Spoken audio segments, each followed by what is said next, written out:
One quick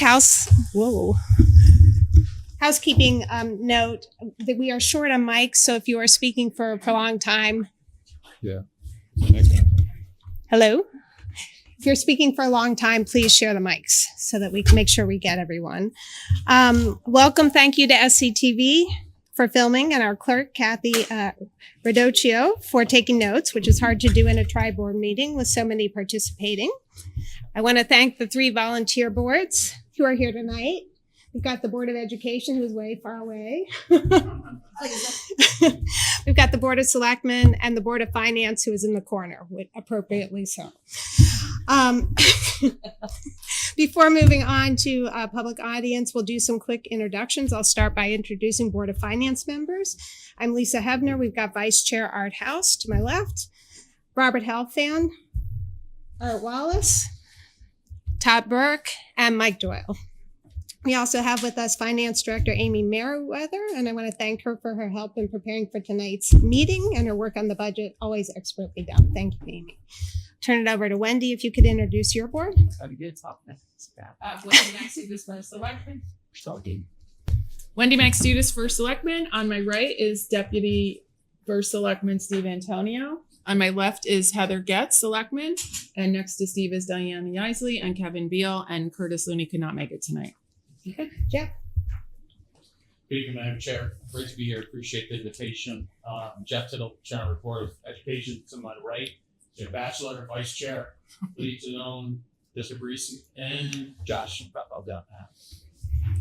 Okay, would someone like to introduce? Did we get all the staff introduced?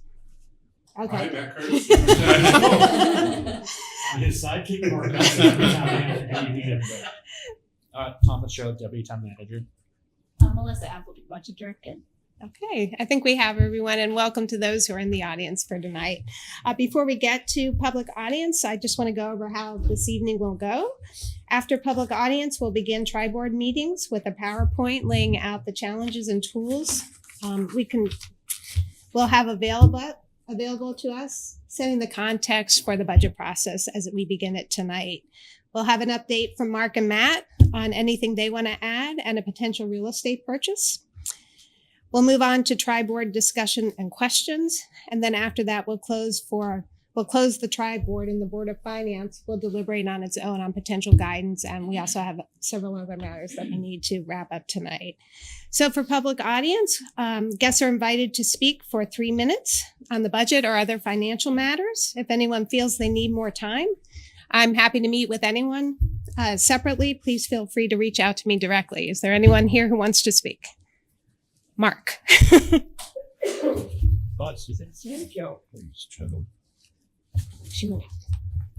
afternoon. Good evening. I've already studying K2 on Middle Pine Road. And I'm the camera person tonight. He worked for SEM. Volunteer for SEM, I should say. And I just want to say that about 2 weeks ago, there was a recording in Matt's office that was by Polygonal discussion. And I hope that every one of you, including citizens of the town, watching that half-hour discussion of what the school system is all about. It was really enlightening to me, and I thought it was great. A couple of other items. There's some things that are going to happen in town over the next couple of years related to communications. Frontier is being acquired by Verizon, and there's a docket for that right now here over the next couple of years. There may be some implications of personal property taxes with that. And on the other end, Comcast is doing a spinoff of its cable TV station, cable TV work. It's a company called Spitco at this point, and that also may have some property tax implications as well. Okay, thank you. Is there anyone else who wants to speak for public audience? Okay, seeing none, we'll close public audience. We're going to start with the presentation. When I'm speaking with both Matt and Mark, we sort of came to the conclusion that we just do one presentation instead of 3. So this one is a little bit longer than just a single presentation because it incorporates Matt and Mark's information on fixed costs. So getting started. This deck includes fixed cost estimates from Matt and Mark. It's more detailed than in the past because this is going to be a tough budget year, and we wanted the public to have the same information that we have. The purpose of this deck is to highlight the context within which we will be discussing and developing the budget, the magnitude and complexity of the circumstances we face, and they're big, the tools we have, and then the unknowns we have at this point in time. We will walk through some difficult financial concepts and look at how the sausage is made. Each year, the town collectively comes together to adopt a budget that balances what we need and want to spend with what we can afford and are willing to spend, while protecting the long-term fiscal health of the town.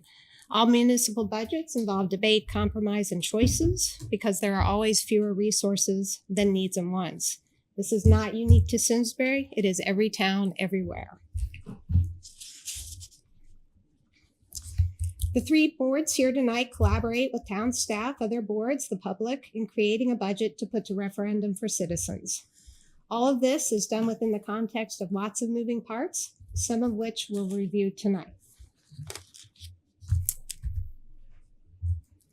We begin this budget process within the context that Simsbury has had 2 years of higher than normal tax increases, 4.7% last year and 5.2% this year.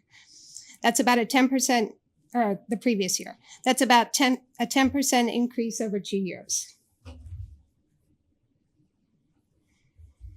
Simsbury has the highest mill rate among the 4 peer towns of Avon, Farmington, Glastonbury, and Simsbury. This means Simsbury residents pay more in property taxes than residents in other towns of similar value. For example, a Simsbury resident pays $1,000 more in property taxes than an Avon resident with a similarly valued home at $400,000.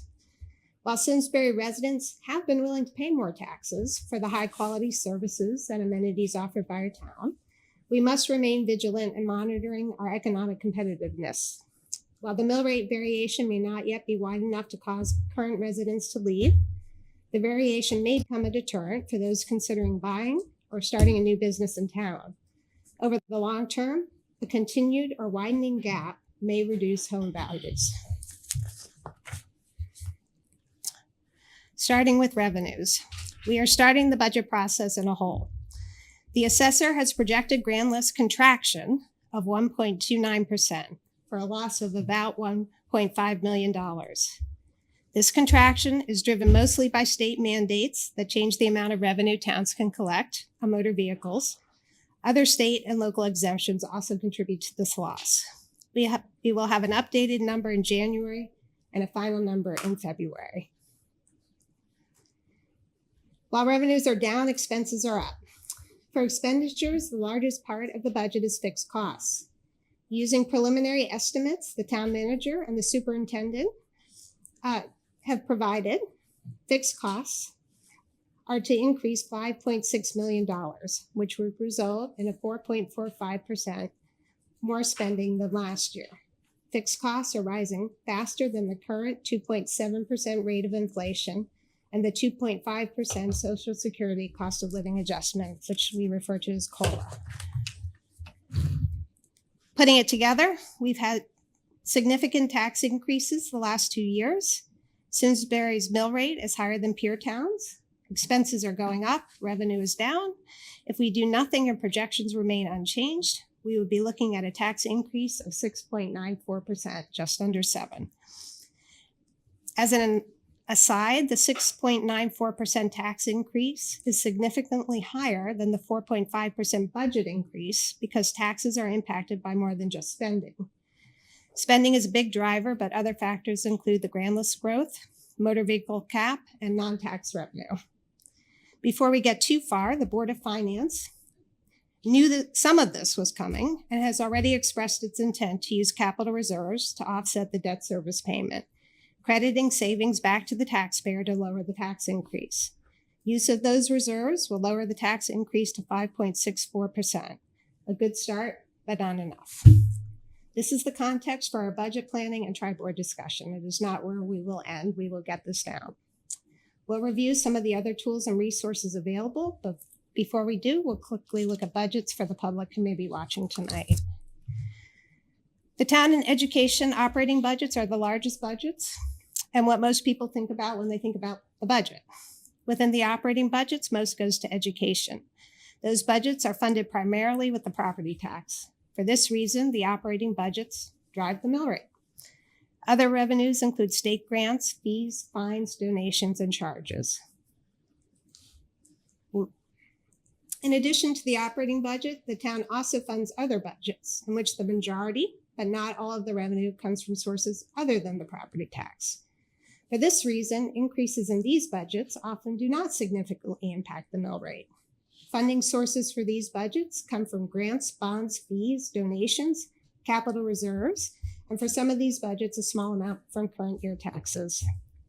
Other budgets listed here include the capital budget, which is CNR, capital non-recurring, and CIP, capital improvement plan projects, the Water Pollution Control Authority, which is sewers, Simsbury Farms, education grants, special revenue funds and trusts, and residential rental properties.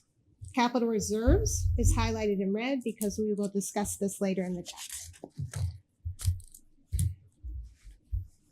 For the town and education operating budgets, fixed costs are the largest expenditures. Fixed costs include salaries and benefits, most of which are negotiated, contingency, health insurance, pensions, utilities, and debt service. Debt service is the annual cash required to pay back interest and principal on debt that the town incurs by borrowing for capital projects. It's like the car payment when you buy a car on loan. Examples of capital projects include Latimer, repair of roads, building improvements, and other infrastructure. Increases here impact the mill rates and taxes. The next three slides will take a deeper but quick look. Fixed costs are projected to increase approximately $5.6 million this year. The biggest driver is salaries and benefits, making up more than half of this increase. Fixed costs are a little bit of a misnomer for tonight because they are not actually fixed.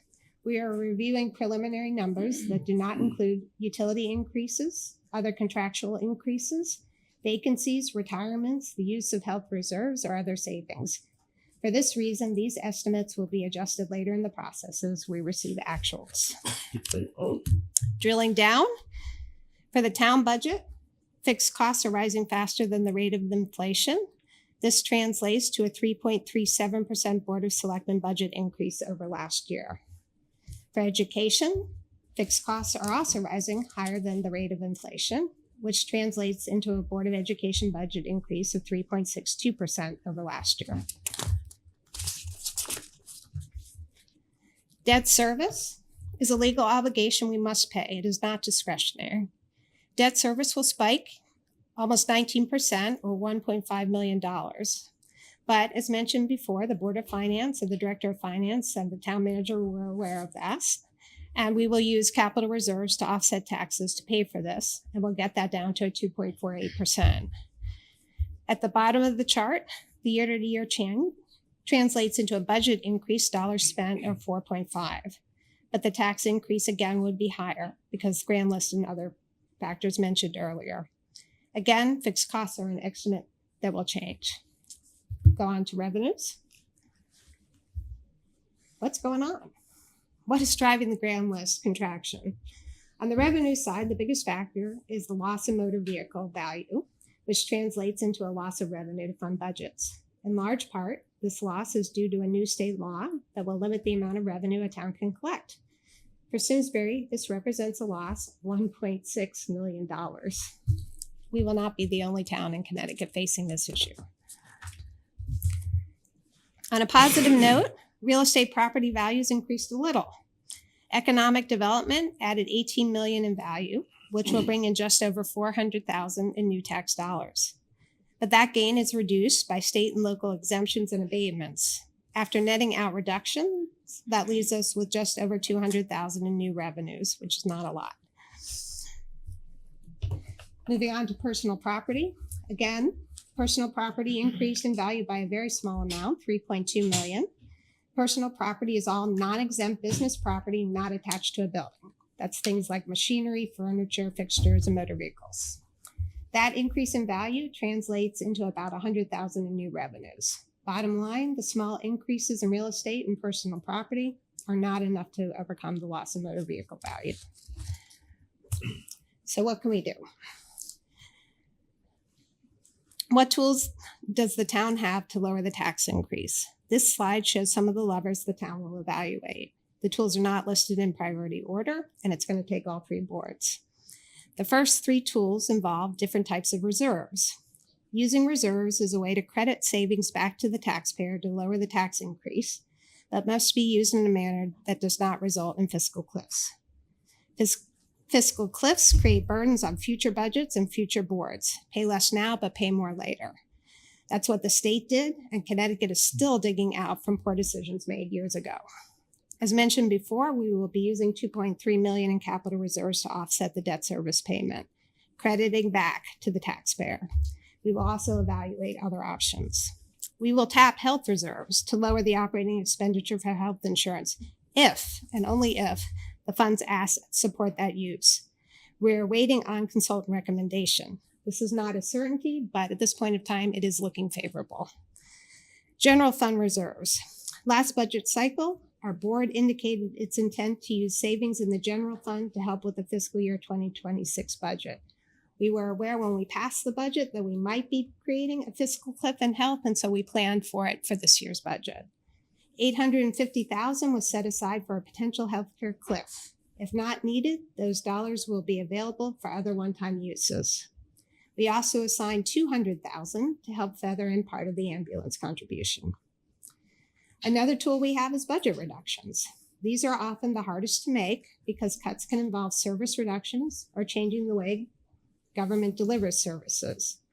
An important note, not all reductions involve service cuts. For example, fixed cost estimates do not yet incorporate savings from retirements.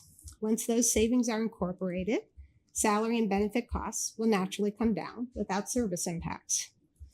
If our consultant recommends using health reserve, the health line will come down naturally without service impacts. And health reserves can be a big number. In past years, it has sometimes been $1 million or north of $1 million. We are missing that important information tonight, but we'll have a better estimate in January. On the town side, as an example, the Registrar of Voters budget may naturally come down because it's not a presidential election year. No service impact.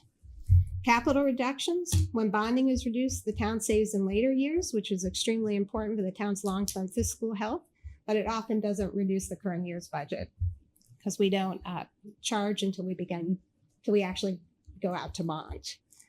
Finally, the town can use alternative funding sources, non-tax options if available, like grants, special revenue funds, fees, and the Board of Ed non-lapsing fund. This slide shows one tool we will be deploying. That's the $2.3 million in capital reserves I had mentioned earlier. We will use that $2.3 million over the next 3 years to lower tax increases. In year one, $1.3 million will bring the tax increase down to the 5.64%. We plan to use $700,000 the following year and $300,000 in the final year. There is no fiscal cliff because we have fully accounted for and put aside dollars for the entire plan, not leaving a burden on other boards to sort it out later. It is not dependent on uncertain future savings. The plan covers a temporary spike in debt service, which we knew about and have planned for, with a return to normal payments after the spike. We started with zero use of capital reserves in fiscal year 2025, and we returned to zero use in fiscal year 2029. Because reserves are an important tool, some background for the public.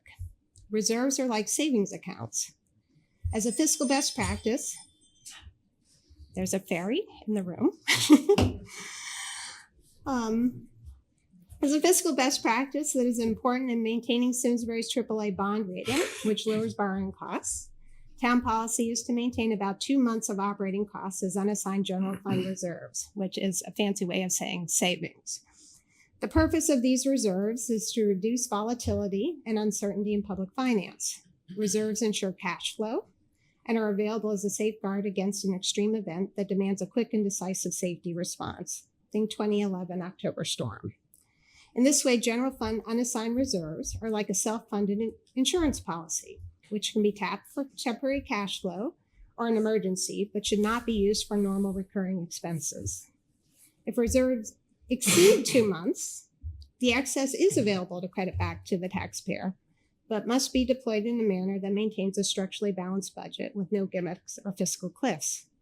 For this reason, surplus dollars in the past have been deployed to fund a deficit in the immediately preceding fiscal year, like after the 2011 storm, to pay down liabilities like pensions, to fund capital reserves for capital improvements, infrastructure, and debt.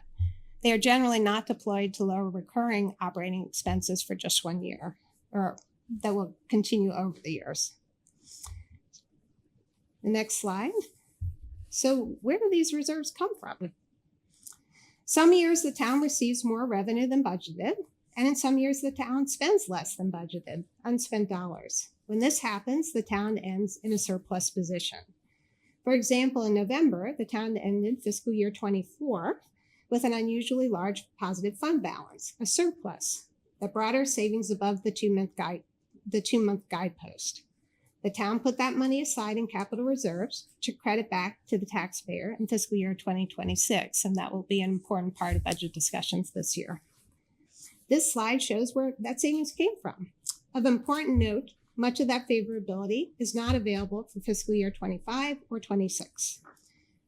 Revenues are difficult to budget and can be very volatile, up or down even after the budget is adopted. Revenue budgeting involves projecting market conditions, which is part art and part science. Municipal grants must be budgeted based on the governor's budget, which is before the legislature completes its budget. For example, in fiscal year 2024, the town unexpectedly received a municipal revenue sharing grant of just under $700,000 that was not included in the governor's budget. We have been informed by Connecticut OPM that the revenue sharing grant will not be forthcoming in fiscal year 2025, this year or next year. We also earned $2 million more in interest income than budgeted. At the time interest income was budgeted, rates were changing rapidly. It was uncertain whether rates would continue to rise or quickly contract. The Board of Finance increased the town manager's estimate, but the town still earned more than budgeted. For fiscal year 25, the year we're in now, the Board of Finance increased the estimate further, so we don't expect to see that big a surplus at year end. And we were recently advised, for those of us who were at the pension subcommittee, by our advisor Fiducian, that we should lower the expected returns for fiscal year 2026. We're at 4. He recommended going below 4. On the expenditure side, we did have an anomaly. The town did not spend 7% of its budget, about $2 million. Much of this was from the vacancy rate, so it's unclear whether those savings will carry forward. But this tells us there may be an opportunity to right-size the Board of Selectmen budget for fiscal year 2026, or we should at least evaluate that. Okay, next one. Everyone's wondering, well, how much do we have? As a resource, we have about $4.4 million in capital reserves available to deploy, even after accounting for the debt service plan. This money can be credited back to the taxpayer, for example, to pay for capital projects we would otherwise need to tax for or borrow. We don't yet know the cost of the Board of Education real estate purchase that the town is considering, but that purchase will likely be funded with these dollars from capital reserves. Another possibility might be capital non-recurring projects. Those are projects of value under $250,000. In last year's budget, the Board of Selectmen and Town Manager approved a CNR plan to tax citizens in fiscal year 2026, next year, an additional $2.4 million for CNR projects. Given what we've just reviewed, it goes without saying we will not be doing that plan. That means those CNR projects need a funding source, which could come from, in whole or in part, the $4.4 million. How best to use these funds will be an important budget discussion. The $4.4 million, although it sounds like a large number, gets spent quickly because capital projects are often very expensive. Just one school roof, for example, can cost over $2 million.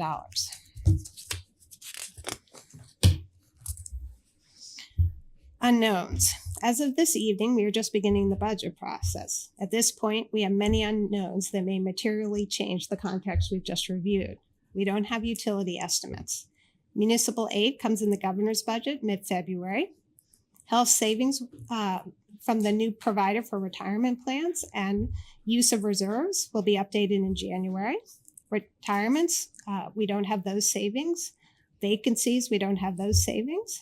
The grand list will be updated in January and finalized in February. We're waiting on the OPEB valuation. And of course, we don't have the Board of Selectmen and the Board of Education goals. You're just beginning your process. This year's Social Security cost of living, COLA, is 2.5%. The COLA is an important indicator of what those on fixed incomes can afford and is tied to the rate of inflation. In most years in which a tax increase has been necessary, Simsbury has kept the tax increase at or below the COLA. Apart from last year, one notable exception was fiscal year 2018, when Governor Malloy proposed a teacher pension mandate on all towns. A potential 5.64% tax increase is obviously above the COLA. Here are what tax increases look like under different scenarios. Well, what does a 5.64 mean? That equals about a $526 additional tax dollars on a $400,000 home. It can be up to just under $800 if your home is worth $600. A 2.6 tax increase, closer to the rate of inflation, is about $242 additional dollars for a $400,000 home and about $350 for a $600,000 home. This slide contains Board of Finance policies that have not changed. The policies serve as guardrails for sound fiscal management and help maintain our AAA bond rating, which saves tax dollars and borrowing costs. I'll go through them tonight because when budgets are tough, as this year is, there is sometimes pressure to push the guardrails aside, as we are seeing at the state level if you are reading local news right now. Structurally balanced budget. That means we use recurring revenues for recurring expenses. It ensures the town does not use gimmicks or fund the budget in any given year to create a fiscal cliff for ensuing years. Debt service targeted at 7%, not to exceed 8%. The debt service cap ensures the town's debt spending does not crowd out spending on town services or education. Unassigned general fund reserves, that's the 2 months of savings that we just discussed. Helps with volatility and ensures safety and cash flow. Retirement investment growth assumption at 6.5% ensures the town appropriately funds the promises it has made to its employees. That's for pensions and OPEB. Tax collection assumption, 98.5. As an interesting note, the state uses 98.75, so they're sort of following our lead. I thought that was interesting. It serves as a revenue cap. The cap is designed to prevent the town from adopting a budget with no margin of error, ensuring that unexpected expenditures or unanticipated revenue losses do not plunge the town into deficit. Any excess revenue or surplus is carried forward and credited to the taxpayer in ensuing budgets. It is a funding source for capital projects often. Health reserves, we keep at 20 to 25% is recommended by the town's health consultant to ensure the town can make payments to its employees for health costs. We use 10-year bonding on all capital projects except major school improvements because that limits debt and ensures future flexibility. Capital reserves are used for one-time expenses, primarily not operating costs because those reserves come from volatile funding sources. Capital reserves are carried forward and credited to the taxpayer in the ensuing budget to reduce borrowing and limit the tax increase. And of course, no fiscal cliffs. In September, the Board of Finance adopted the following budget goals. Fund services to maintain a quality of life that residents want at a level residents are willing and able to pay. Tax increase at or below the Social Security COLA for affordability, which is 2.5%. Narrow the gap in mill rate difference with peer towns for economic competitiveness. Maintain Simsbury's AAA bond rating, which reduces borrowing costs. Continued adherence to Board of Finance policies and Government Financial Officers Association, GFOA best practices. These are the fiscal guardrails. Conservative but reasonable revenue budgeting, more objective expenditure budgeting, reduce borrowing until the grand list improves, Support spend to save initiatives that deliver quality education and town services at lower costs. We understand that the Board of Selectmen and the Board of Ed are just beginning to set your goals, and we look forward to hearing about your priorities. And thank you for all you do on behalf of the town, sincerely. Given the slides we just reviewed, this may be a year when all boards, including the Board of Finance, are unable to realize all our goals. Compromise will be needed to balance the competing needs of the town. We look forward to working with you to fund as many priorities as possible with a budget that our residents can afford and also are willing to vote for and approve. After the Triboard, the Board of Finance will discuss and adopt formal guidance for budget development and may continue that guidance on in January. We will revisit the guidance if facts and information change throughout the process as well. So bottom line, what's our number? We're off $3 million. So we got to find $3 million in cuts, $3 million in savings, or $3 million in new revenue. Is that possible?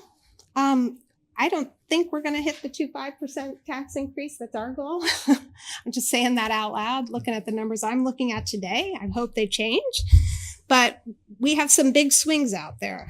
Health savings and use of reserves, like I said earlier, can be up to $1 million.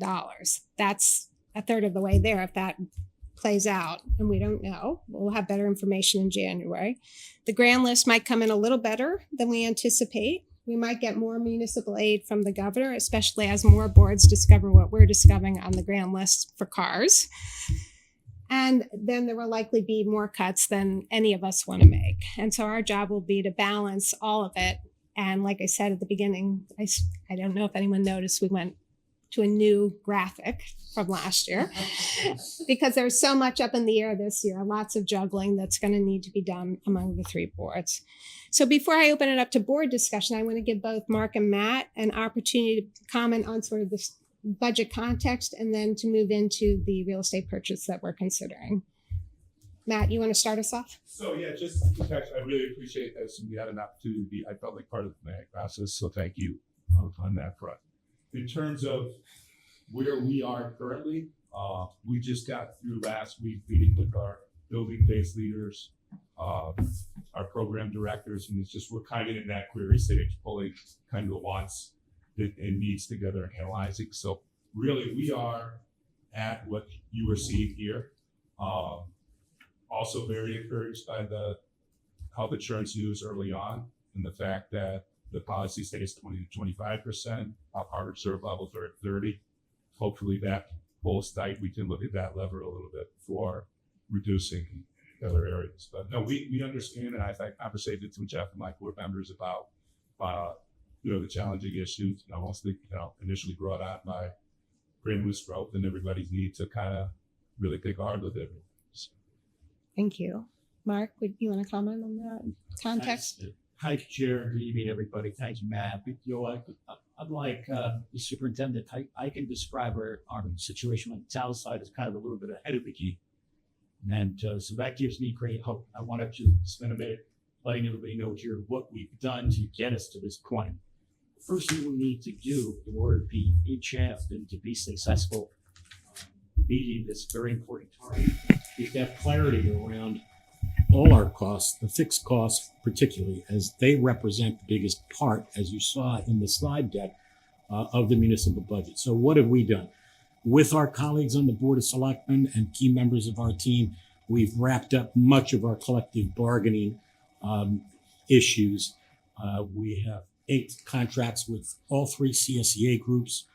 We've extended a contract with AFSCME. We'll be back in negotiations with them next week for the next year. And we just recently inked our 4-year deal with, and I should have recognized our director of HR is in the audience, Eric Gomes, had a lot to do with this. We just inked our 4-year deal with the police union, the IBPO, which our thanks to the Board of Selectmen for getting that done. In addition to that, over previous months, we've inked multi-year memoranda of understanding with key partners and stakeholders in the community.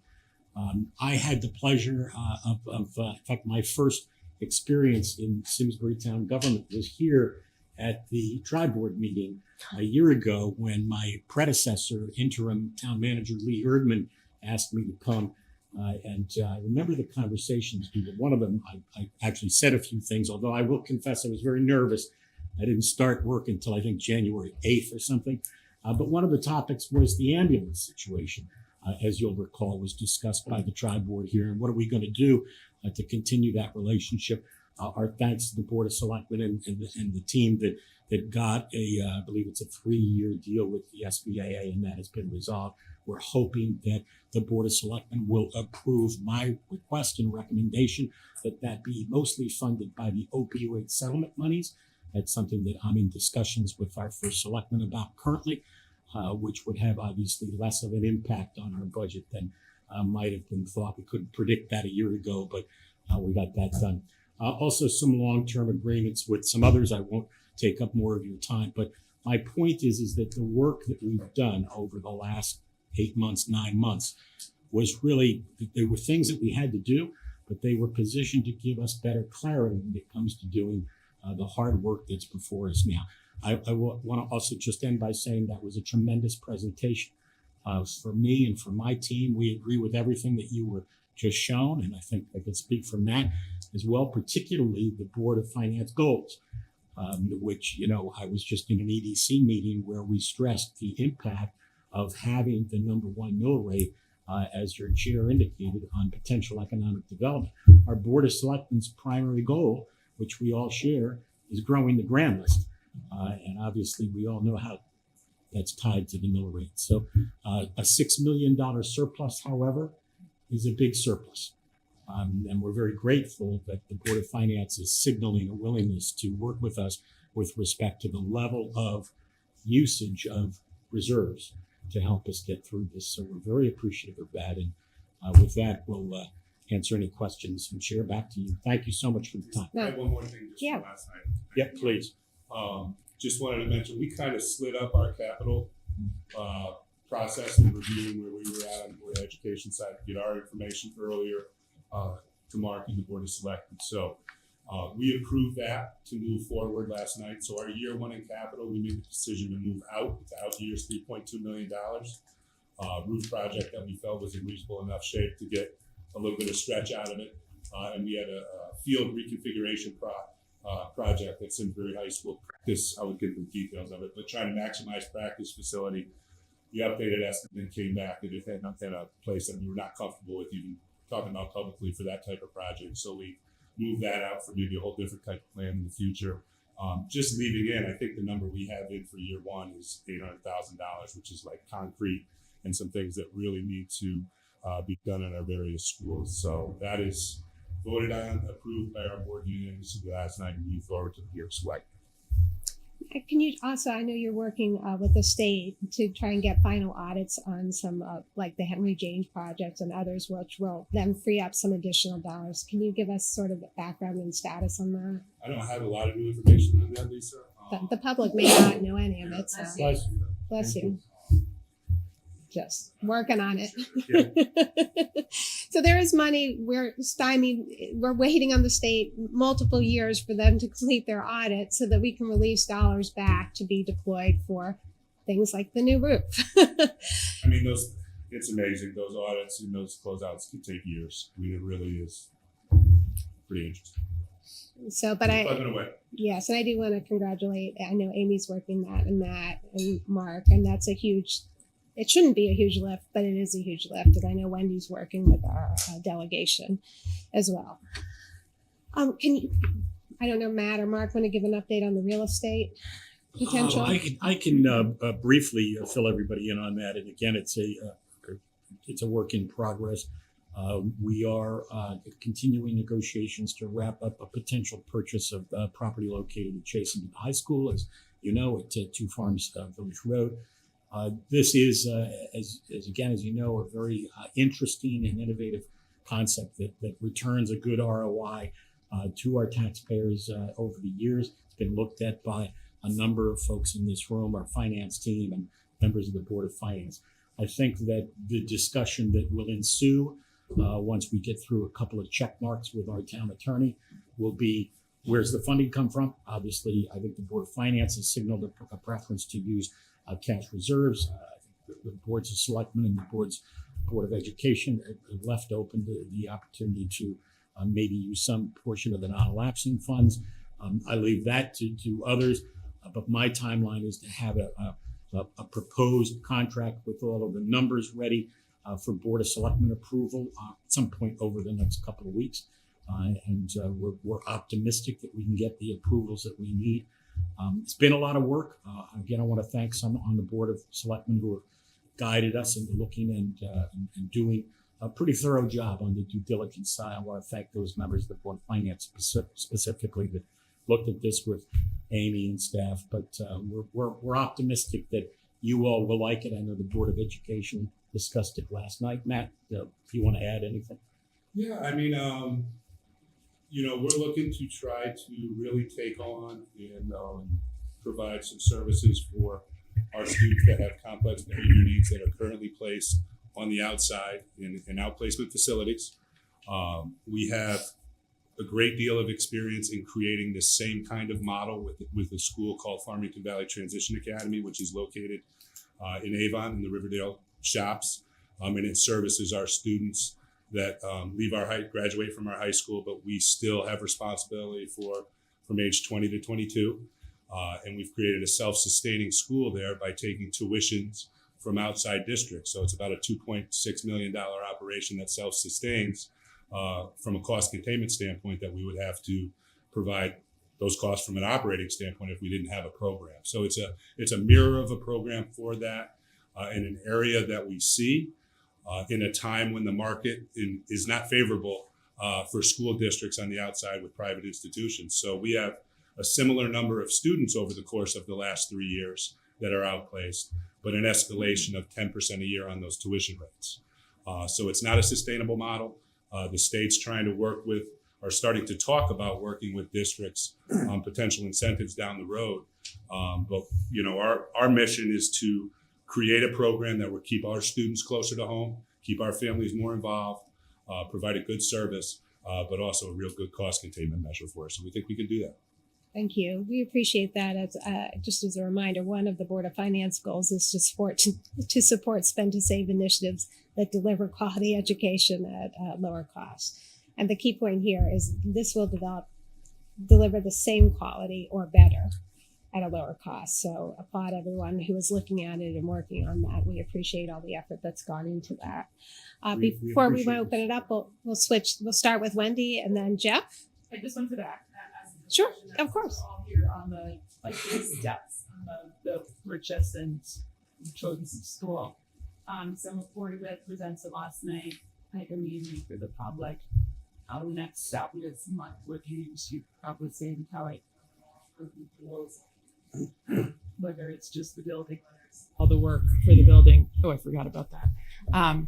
Will come to us, and if we will, I guess the question is if we approve it conditionally, right, until you approve it. So it's still going to go to you guys and not happen unless you guys approve it, correct?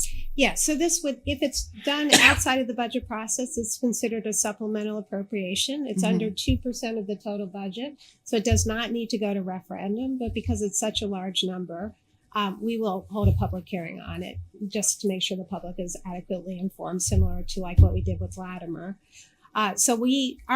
What our board needs by charter is a recommendation from your board. We can't approve it without that recommendation. So we're waiting on you. Once we have that, we'll receive your recommendation and work with Amy to set the hearing as quickly as possible.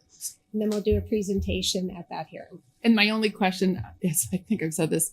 If we approve it, I shouldn't say and instead, since we're doing it outside of the budget, you're in we're all in cahoots that it will be a supplemental appropriation as opposed to being part of the budget. No, if it's part of the budget, it'll follow the normal budget process. But if we're doing it sooner, which we're being told the need is sooner, and it's going to come to you. If we do it in January, it's going to be a supplemental appropriation. So I'm just saying, with full knowledge of your board, that's what you're going to get. A 1 point whatever, I don't know the number, but and again, back to Amy, you and Mark, we won't go over the 2%, adding that to last year's stuff, correct? As I understand the numbers. Okay, I just wanted that clarified, because if we're taking it out of the budget, And you're going to have to approve it as a supplemental.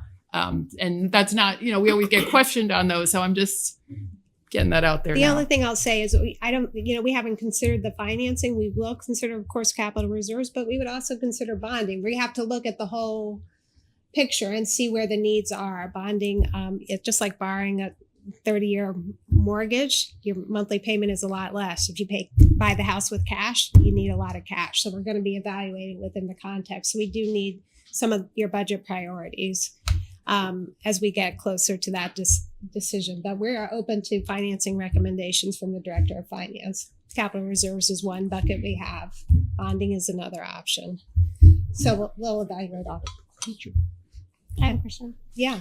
If the supplemental appropriation is approved, how does that change the Board of Ed's budget numbers, if at all, just in terms of teachers and upkeep and anything else that goes along with the maintenance of the properties? So I guess it would all be timing when the renovations are done and we'd be able to start to move into the building. We presented the program as a 3-phased approach, with phase 1 utilizing current staffing just to try to give us a buffer for that very reason. So if we got an approval, we didn't all of a sudden have to add a lot of staffing costs. We looked at our capital in an effort to try to be flexible and free up as much room in other places if that was where this was going. So I think my board would say we've analyzed that and moved out $3.2 million in the current year. And Amy did an excellent analysis on return on investment. So how long would it take for us to recoup that investment? And Amy, can you just talk? I think you came up 3 to 5 years. So that's about 5 years. We have a $500,000 return each year after the program is actually up running. Just as a reminder to the public, when we updated the street lights, I think in town, we did a big capital investment of about $700,000. I think it took us 3 to 5 years to recoup that savings, but now they are now being captured and going forward for the next really 20 to 30 years. So I know these numbers are hard, but from the Board of Finance perspective, 3 to 5 years isn't that long. From the Finance Board, I know for your boards, impacts are much more close. So that is within something we've done. I want to, before we get too far along, Jeff, I didn't get to you. I want to see if you had anything you wanted to add. No, I think Matt laid it out nicely. I just overarching put the school aside for a second. I just appreciate the presentation tonight, and just on behalf of the board, I mean, we recognize the challenging climate we have. We take that challenge seriously. As Matt said, if we didn't, we wouldn't have already moved out $3 million in capital. And you have our word. Obviously, we'll work diligently over this process going forward to meet the budget expectations. I'll open it up to other members or even staff. Are there questions? I have actually a question for Eric. Is Eric still here? Eric, I know you sort of calculate the health, and there has been a new provider or a new program. Is there going to be any savings from that? And have those been captured already in the estimate of fixed costs that you provided to Amy and Mark? There will be savings, but they have not yet been captured. Can you give us a range of what those savings will be? After that, I can't give you a direct answer. I do think it's going to be savings about 34% over our cost. At 34% less, you mean? Correct. Amy, what are our current costs? It is definitely a 34% savings. You got it down. And what is our current cost that we spend on that? Again, I think I need to look at the numbers. I apologize, don't have them properly. I can give you my best estimate, but That's okay. We won't hold you to it. 285 persons. Okay. Well, thank you. To the good. And is that on just the town side, or is it town and education? Do we know? That's both. Both. Okay. So But again, we're very early. that's totally fine. So like I said, sometimes health can vary. We think, oh, health savings not that much. They have varied $1 million, sometimes a little more than $1 million. Sometimes it's zero. Like one year we had an 18% spike, and Matt and I are never going back there. That happened one year. But sometimes the savings can be big, and we do think there will be some savings. So that if you think about, we've got to work with $3 million. If we could get a third of it, or even more than a third of it, it gets us in a better position there. Matt, you had last night, and Jeff, I don't know if you want to just update our boards quickly on the enrollment projections. They came in lower than the last numbers we had seen, which were the numbers presented to the bonding agency when we went out in August. Yeah, I would definitely, I mean, years back there, our enrollment growth, we're entering into like a 5-year look of very, very stable. Of about 4,000 students, give or take, 50 to the upside. You know, through the COVID, I mean, and you'll jump in after this, you know, there was kind of an escalated factor put in the kindergarten, due to the kindergarten numbers. There was kindergarten legislation that changed the birthday. There were people holding kindergartners back due to COVID.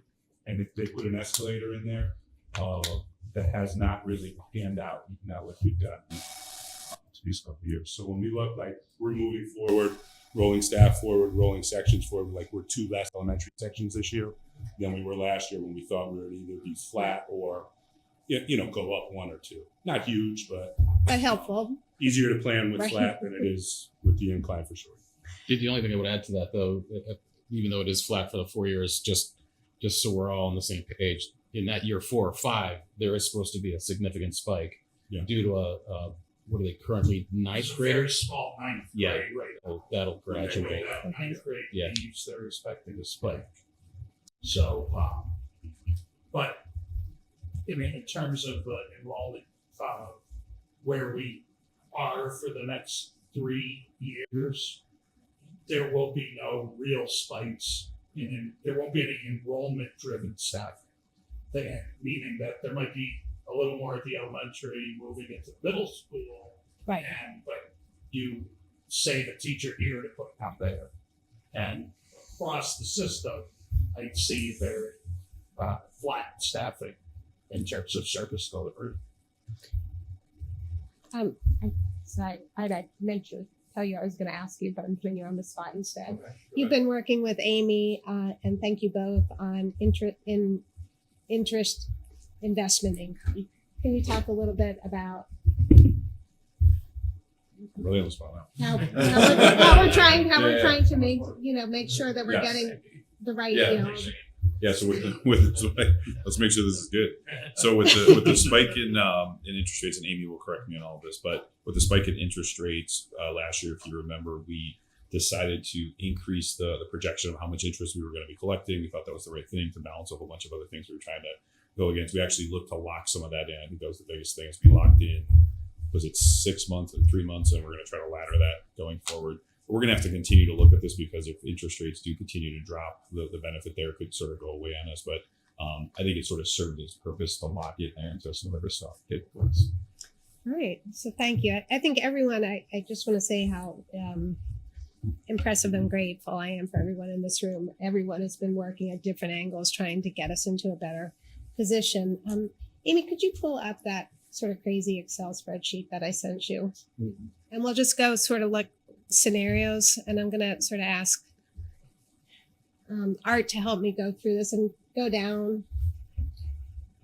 Okay. So what we did is we put together sort of during the slideshow where we are, and it's that yellow highlight, 4.2 million increased expenses at a 564 if we use the debt service plan, which we're certainly we plan to deploy, and we will deploy because we need to get that down. And then what would happen in different scenarios? In that plan, there's no new revenues or cost saving. It assumes Eric's 280 doesn't show up, or there's no extra health things. There are no further cuts made. We're just going to go flat fixed costs. We're at a 5.6%. Then, Art, do you want to walk through the different scenarios and what that might mean? Yeah, and it's not really rocket science, right? Because we really just need to get to the 3 million, right, at the end of the day, which is what the chair had mentioned earlier. And so with different parts of this being unpredictable, there's different, obviously, combinations for us thinking about this. So, I guess a thought perhaps is, do we want to be thinking about even scenarios as the different groups come back with their budgets to say, what would $1 million look like, or what would $1.5 million look like, or whatever it is, so that we can be ready to sort of plug that into whenever any revenue or other cost savings that we can, sort of see or experience. That was at least how I was interpreting it. So obviously, Chair. Yeah, just going through scenario 1, you know, if we came back to your boards and said find 3 million in cuts, we'd ask you to cut 2 million. The Board of Selectmen, we'd ask you to cut $1 million. That means you'd have to come in flat. We're not crazy people. We know you can't do that. That's not going to be a realistic scenario, right? Scenario 4, hooray, there is sunshine and good feelings around the world, and we have health savings came down, new revenue went up, the governor was very generous, the grand list we got wrong, it's much bigger than we thought. Then you don't need to make any cuts, and we still hit our 267. We are likely to be somewhere in scenario 2 or 3, where the cuts will be between 2 million and 1 million in the best case scenario, and divided, you know, proportionally among the two boards. Obviously, we want to be in scenario 3 more than we want to be in scenario 2, but that's sort of the range, and we could end up in scenario 1. So these are, when we say, can you give us guidance? Our answer is nope. We don't know. There's such huge unknowns, but we wanted to give you the range of things that could happen and the factors that we're waiting on. And come January, we will have a much better idea. I kept 267 because that was our Board of Finance goal. Will the Board of Finance, you know, go up on that when we give actual guidance? Our goal is not the same as guidance. Guidance will be based on what we realistically think we can attain given the things. So we're probably going to be less comfortable at where we end up. I hope that your board is a little less comfortable in your board, because if we're all a little uncomfortable where we end up, we probably did a good budget. But that's where we are. I wouldn't. Can I just jump? I mean, Yeah. jump into the end. Yeah, go ahead. So I get it. No guidance tonight. We haven't. We're meeting after this triboard, but there's a lot of information we need. No, I get that. Do you expect that? It may, maybe you just answered the question, but let me take it. Me, so assuming you're waiting for the updated grand list numbers, you're expecting sometime in January to give us more formal guidance?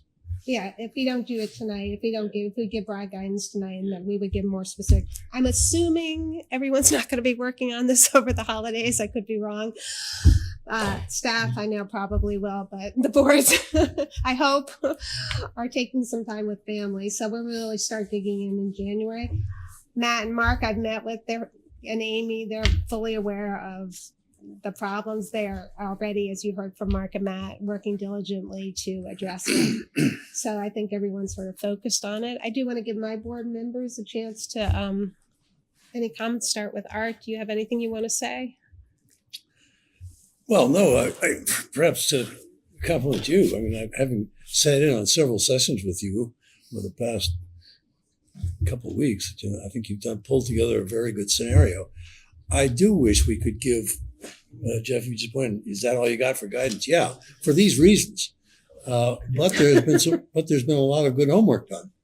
And I think if we stick together and all communicate and work together, we're going to have to bite a bullet.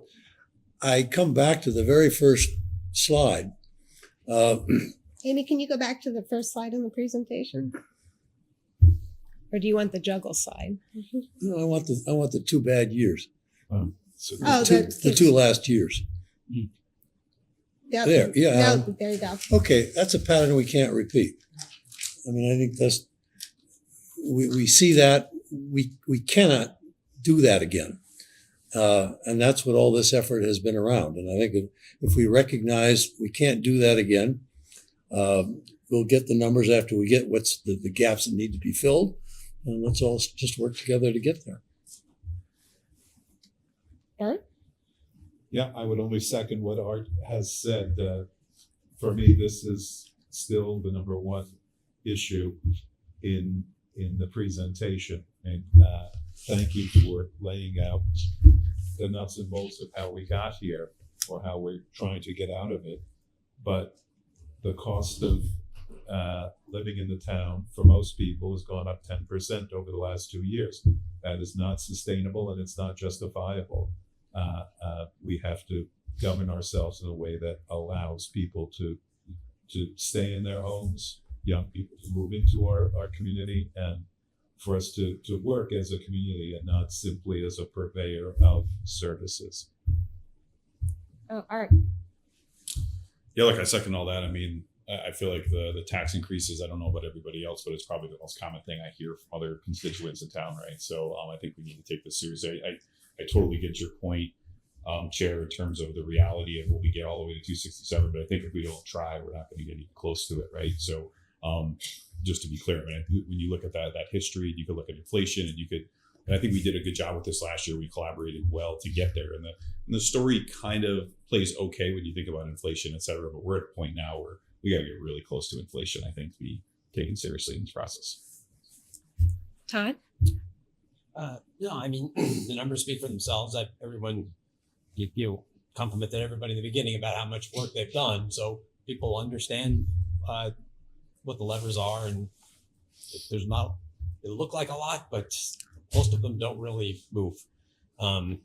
So we know it's going to be tough, and I know everyone will do their best. Mike? I'm going to be brief. Oral surgery on Monday. It's going to be a hard year. Full stop. I believe it. That was brief. Well said. Want to open it up to members of the Board of Selectmen if you have anything, your thoughts, initial concerns, questions. Is there information you need from us or from staff? I just have so I know you're saying well, potentially we need to find $3 million across the boards to get to 267. Is that what the 3 million gives us? What is the 3 million? Yeah. 267. Okay. And I mean, I know you can't give direct guidance, but can't you say, and we know we're going to get to something to split potentially. I guess why wouldn't we say to start looking for like $500,000 for each board to find those in savings now? Absolutely, but it might be higher. Well, but I'm just saying, like, get a jump on it at least to know that you're going to have at least 500 or 750 in savings. So if the revenue does come in higher or we get some windfall from the government, we can kind of benefit the taxpayers and come out ahead. Does that have any logic to it? It does, except that, can you go back to the Excel? Sorry. It has tremendous logic. And I personally thought about coming in. Just saying, you said $1 million both sides. Come in flat, Board of Selectmen. But that's too harsh to say without knowing your priorities and needs and what the revenues are. I mean, we could do scenario one where we say, plan based on what we have today, find me 3 million in cuts. That's $1 million for the Board of Selectmen, 2 million for the Board of Ed. And I don't speak for the board on this, I happen to think that would be too harsh on our residents. That would dig deep into education, teachers, and so I would not recommend that. Mm-hmm. Other board members may, I'm only one vote. If we came in with 3 million in extra revenue and savings, I might say, fixed costs I can live with. We're at 267. We did it. We did it without any cuts. Somewhere in between, as our Wallace said, we're still trying to get to that 267. We've all talked to people in the grocery store. Do they want us to come in above the rate of inflation? It's a hard year. We've seen what happened in Avon and Canton nationally, what's going on with costs, with Eversource. There's a sentiment out there. But that's why it's going to be really important to hear from the public, because you can cut, but the question is, what are you cutting? And do they want to cut that? It's their money. Always fall back. It's not our money. It's their money. We try and find out. I mean, it's my money too, but it's all of our money. But we represent 25,000 people, not just ourselves. And so it's really important this year we hear from the public. One of the things I did talk to Mark and Wendy and Jeff about is perhaps sending out or maybe I haven't talked to everyone. Oh, you did. Oh, I did, about sending out a Brace for Impact letter, as Matt and I think we read last, we did that in 2018 with Governor Malloy, just letting the public understand the magnitude of the challenge we face. Mm-hmm. And a lot of this is driven by state mandates that were unfunded, and just letting the public know that the choices made at the State House are going to impact local taxes. And it's important to get that out there. That happened with Malloy. They made a choice at the state that was going to tremendous. At that point, it was a $4 million impact. Hooray, it's only 1.5 this year, right? But still the same magnitude of issue, just to letting the public know what's going on and that we are all working diligently to get there. Right, but to return to Wendy's question, if what you're asking is, should the two boards prepare for the possible worst case scenario and start looking for every possible savings so that when we have definite figures, you know what it's possible to accomplish and whether it's possible to come close to those goals? The answer is obviously yes. Yeah, I guess that's, Yeah. I mean, the way you put it that way, of course it's obvious, but yeah. But I guess if I was looking at item 3, and that's great, like you're basically saying, oh, if we got $3 million of revenue, that you don't need to make any cuts, but we should still be looking for cuts. I mean, We should always use every talk. I mean, it's not our money. So every dollar spent, I think of my mom who saves every penny. We should save every penny that we can, use it for intentional purpose. If it's not for an intentional purpose, it shouldn't be in your budget, whether it's a good year or a bad year. Yeah. So of And course. we do, yeah. Yeah, right.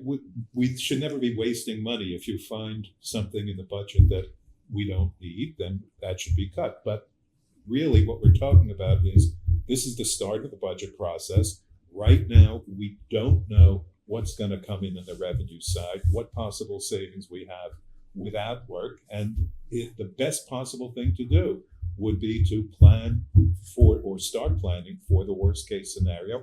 In a month, you may be able to ease up, but not just find wasteful spending, but spending that can be avoided because we're in a dire situation.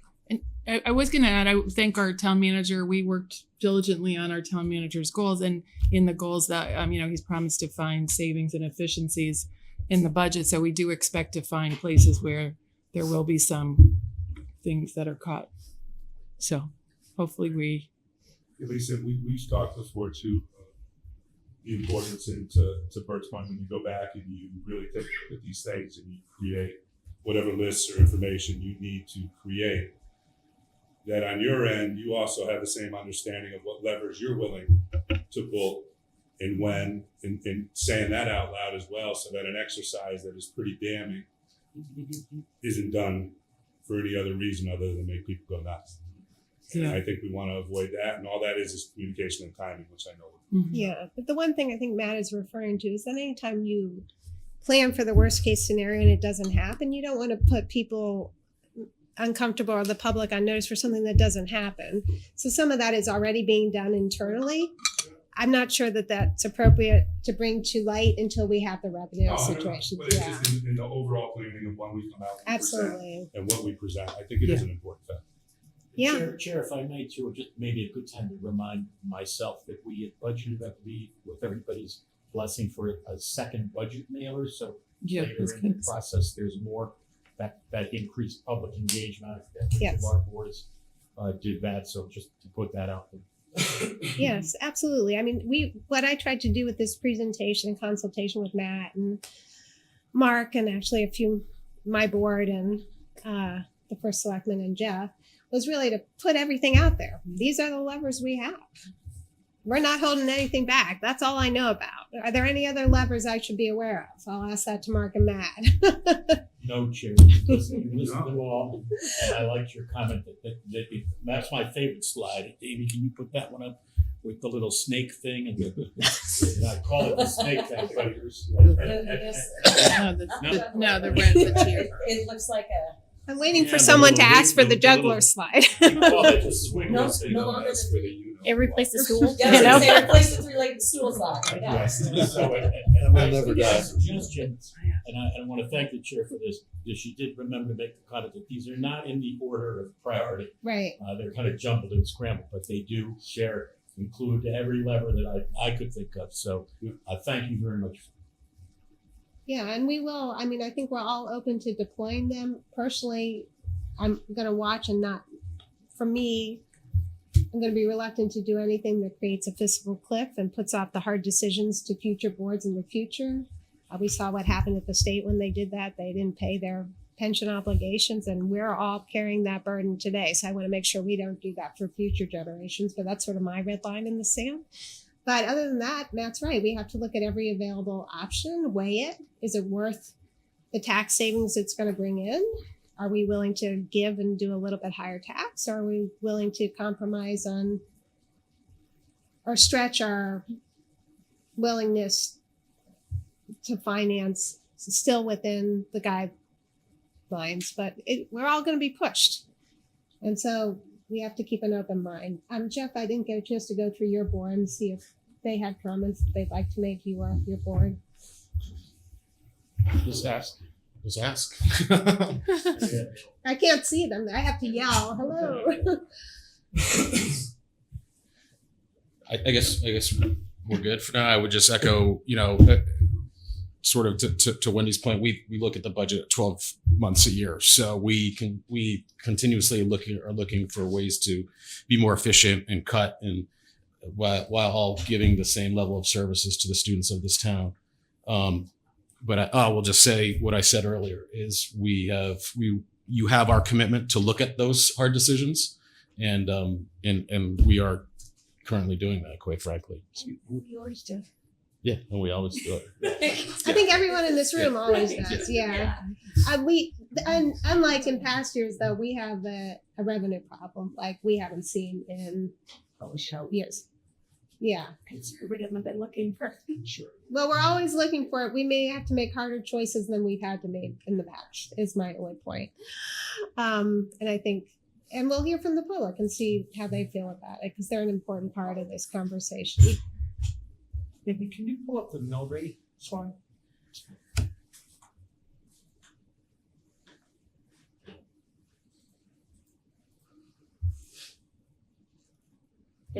Yep, went too far. There it It is. sucks being number one on that. But you could put West Hartford there, that'd be one. Yes. Some of the bigger cities do have higher mill rates. That's absolutely true. We chose, well, I chose, just so we know why these were chosen, these have been the comparison towns for the last 20 years that the Board of Finance has used. Simsbury, those were all the towns Yeah. every single one. So I think, Wendy has made a good point to me. I call it the lovely tax. Simsbury is a lovely place to live. We have great schools, great parks, great trails, and we're willing to pay a little bit more for it. The question is, at what point do we hit the ceiling? And as that gap increases, there is a real risk that home values will go down or that businesses will choose to go to Avon. It's literally across the street. So it's something to watch. I don't know that we're there yet, although I was just at a presentation of Linda's RV trip. If anyone wants to watch that in addition to Matt's interview. And someone came up to me and she goes, God, I have 30 friends who left town and they moved out of town, but they still come to Simsbury for all the great things we do. So it's a great town, but we're starting to hear that. And the question is, how big is that? I don't know. So that's something we're going to have to monitor and watch. But I think it's on everyone's mind. And the other question is, we're paying more taxes. Are we getting that? Are we getting value for it? I think we are. But, it's really important that we all demonstrate where that value is. And that's why our board is always asking for performance measurements. How are we doing? Are we getting a great bang for our buck? I think everyone in this room is on the board, thinks we are, or we wouldn't be doing this job. But yeah. When you actually do have the questions, you mentioned that this year or future next year we're in a reduced revenue scenario. Do you have projections for revenue going forward in the next several years, and does that continue? Amy, can you turn to that? And Mark gave me an update on Friday that these projections may be getting a lot of better, not for this year, but you can use my slide, Amy, on the PowerPoint. I have it.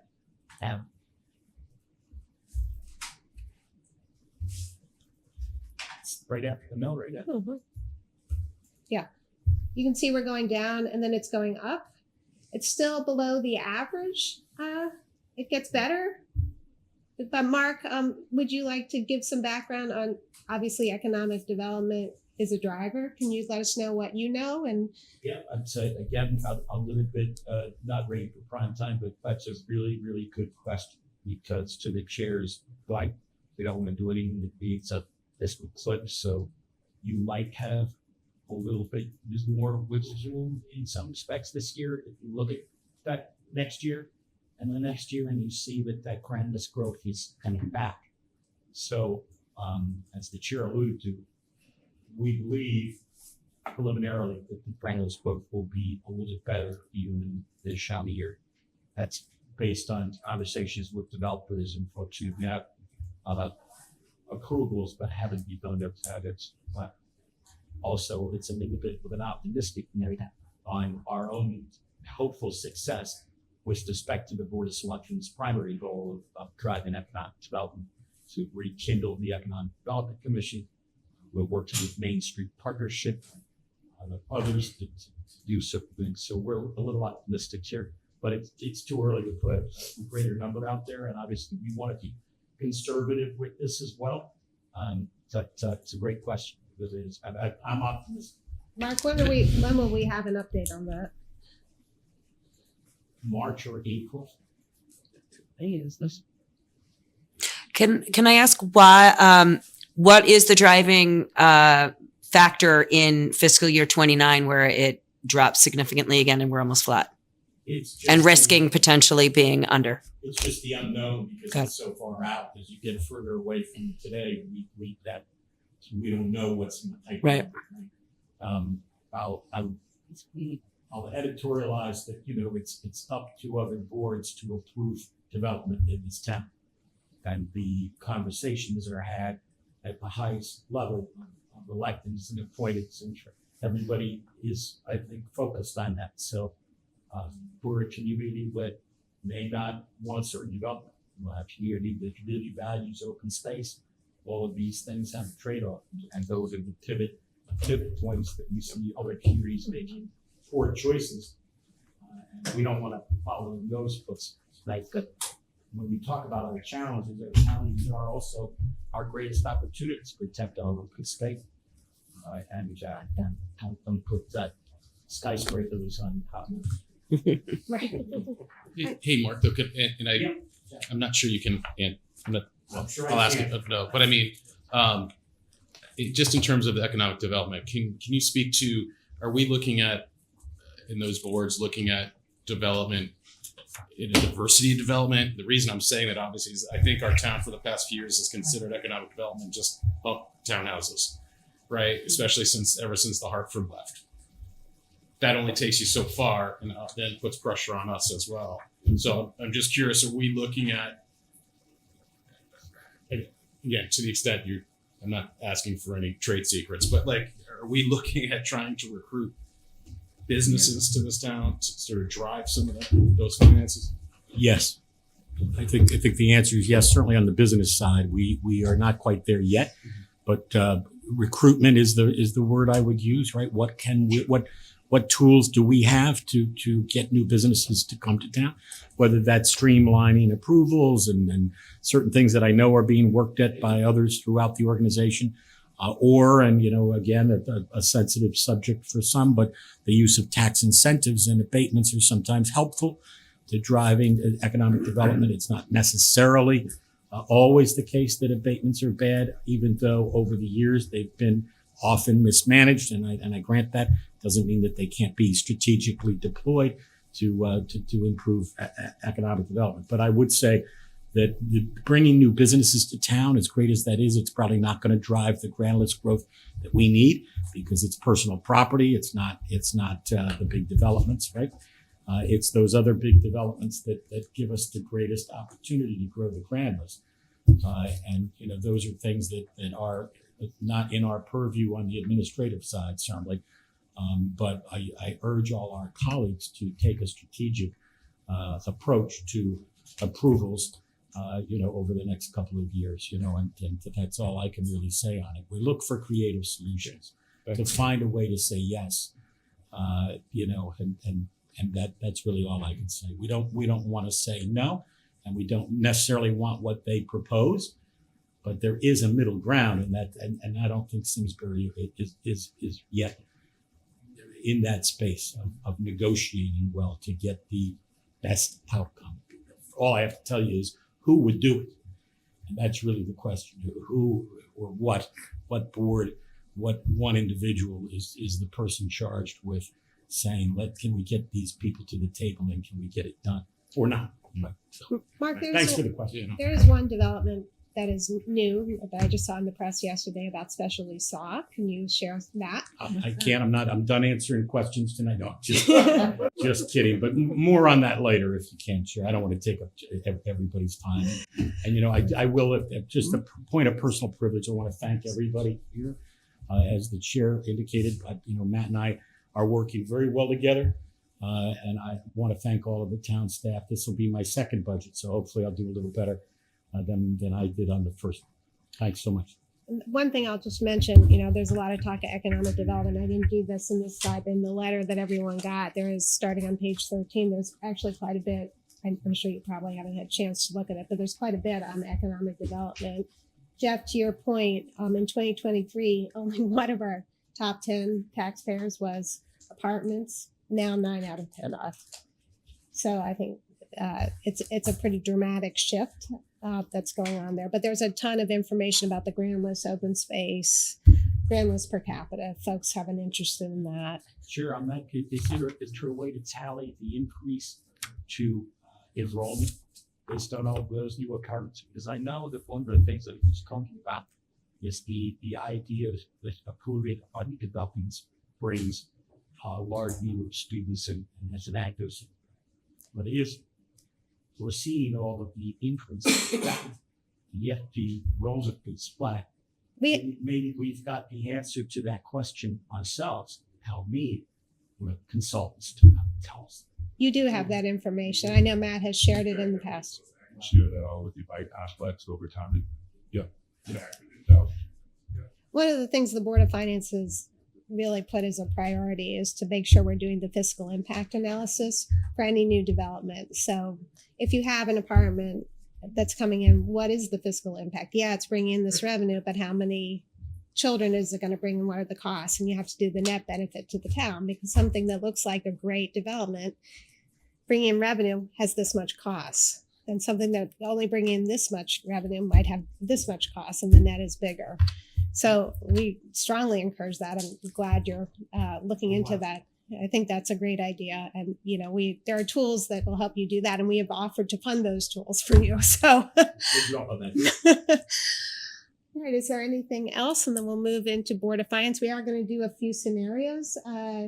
Working with the Excel spreadsheet and Amy, we're going to look at what would happen if we reduce bonding instead of $5 million per year, if we brought it down to 4, if we brought it down to 3.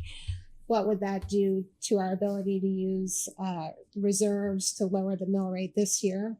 And so we're going to do a few scenarios there. If you're interested, it's a little wonky. So if you're not interested, that's okay. You can watch it later. And then we'll talk about, or when you're trying to fall asleep. And, I don't want to presume that we're not going to offer guidance. We will offer guidance, whether we do it tonight or at our meeting in January after the holidays when we have more information. But I think Bert's point is right. We got to find $3 million. Look hard at your budgets. The services that we once had that were meeting the needs. I don't know when we've last done a program review and said, are people still going to this? Do people still use the service? Or do people really want this? It's time to look at that, and that will take, probably multiple years. All right, is there anything else before we close the Triboard? And we'll take a quick break after the Triboard. Oh, Curtis. You're a little wet. Welcome, Curtis. We just went through a whole thing, but I didn't know if you had, okay. But if you had anything pressing you wanted to say before we close the Triboard, let us know. What are your opinions? Where are you going to find $3 million? I'd like to know right now. All righty. So with that, we'll go ahead without objection. And by consensus, we'll go ahead and close the Triboard, and then we'll continue the Board of Finance meeting. We'll take a brief 5 to minute break, and then we'll reconvene. All right. Thanks, everyone. Amy, can you show us debt service projections? Let's just start with that in the budget discussion, and we'll move on. Budget modeling.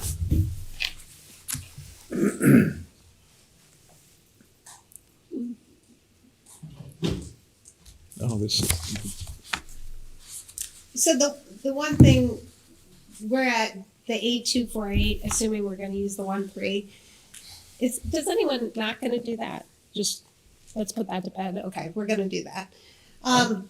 Using the 13 reserves for debt service this year as planned. We're gonna stick with that, okay. So then it's gonna go up again, by another 300, then another 200. And then it's sort of stabilizes at 87, and then I don't know what's happening in 2029. But one of the things we could do is use more capital reserves if borrowing comes down. What are you assuming is being borrowed in the out years? 5 million?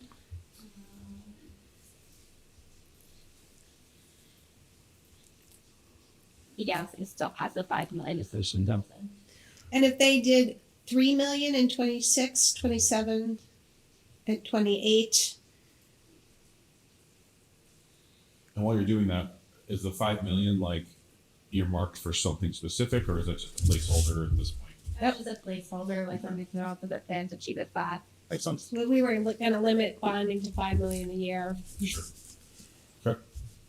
Really, they go out to bond every 10 years, so it might be 3 and 7, 2 and 8. Okay. Well, then what does that do to debt service? So then we start to get like a sharp decrease in 28, but we have we wouldn't have to use that 300,000. Sorry, Mark. We wouldn't have to use that 300,000, and we're essentially flat in fiscal year 28. But we still have the jump in 2027. And why is that jump in 2027? What was that based on? I think it's what we bond in 25, 27. I think it's just a natural progression of the debt when we go out to bond in fiscal year 25, because it'll hit in fiscal year 26, and then fiscal year 27 will be the next issuance.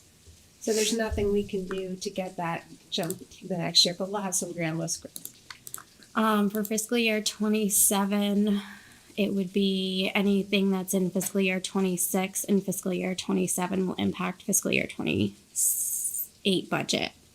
So then 25,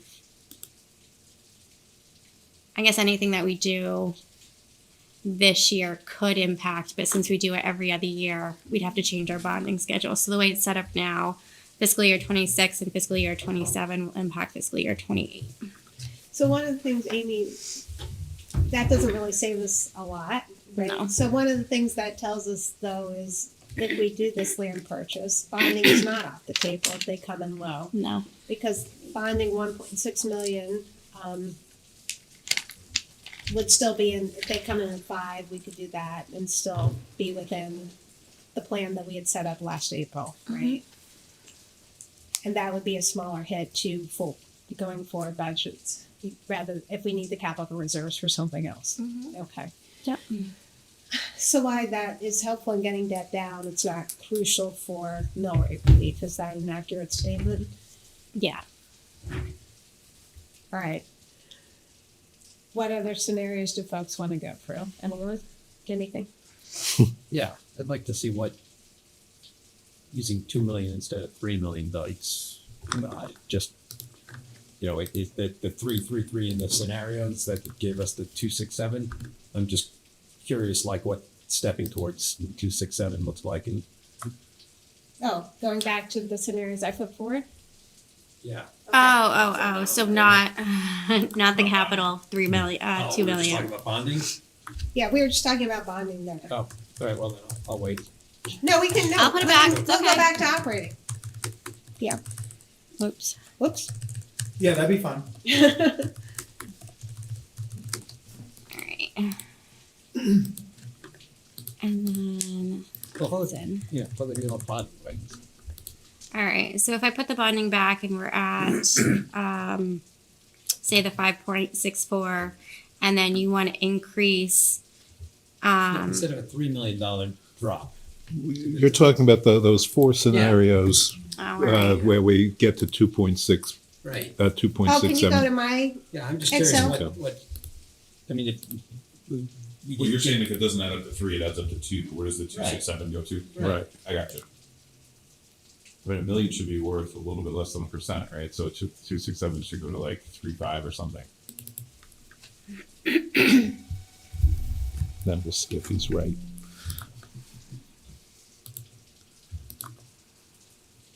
Let's see, I'll probably be way off the bird watch. How you wanted, Lise? You could just Strategic scenario. Yeah, one, yeah. based on 3 million, Just- 2 million. It was a 2,672. Oops. Oh, doesn't look like it's linked. So we might have to use yours because All right, so if we my Excel had may not connect. no, all right, so if we just had 2 million in cuts, So I'm at 3. So our budget is 120 million, right? Right. So it's a little less than 1%. It'd be $1 million. Right, right. and brings it to 366. Okay. We'll take a 4%. Right. Well, that says the 2.6 change. So if we have savings, $1 million in, what did you did 2 million? What did you do? Oh, you did 2 million in savings gets to 3.6. 3.6, so 2%. Okay, So every million's worth a percent. right. Get the health savings, they assume that comes in at $1 million in cuts, it's pretty doable, 400 and 600, right? On top of health. So you're saying to have those two things add up to 2 million, you get us to 367. You can get us to 367. Can we get it further? We might need more revenue. Amy, did Francine give any indication that there's like this wonderful surprise that what's gonna fall? No, there might be updates to the veterans legislation that they're looking at, but nothing solid yet. And do you have anything from the state that they're looking at increasing municipal revenues? No. Like we did talk about the veterans. And they did talk about asking for a reduction in excess costs. Or some 4 times. I mean, it's just a legislative ask. It's not necessarily happening from CCM to reduce that to 1.5 times. That's what sounds, but they don't think that's gonna happen. Yeah, that's a big cost driver. Yeah. What about the vacancy rate? Is there anything we could do to get, like, is there anything that would lead us to believe that the savings we got this year from the vacancy rate, we could get a little bit closer to the edge of project, sort of projecting that and we think any of that's pervasive? Or is it all just like, now it was random this year, a bunch of openings are all filled now, it's not gonna happen again? Or are we being too conservative in saying that we're gonna fill roles in 3 months and it really takes 9 months to fill it?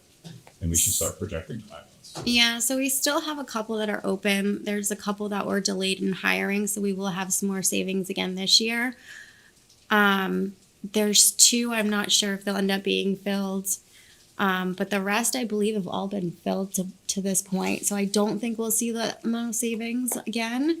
But we do look at the 5-year average when we do vacancy rate. So because we had such a high one last year, we might be able to bump it up a little bit. But if that's a one-off, do you pull that out of the averaging? I don't know. Tom, can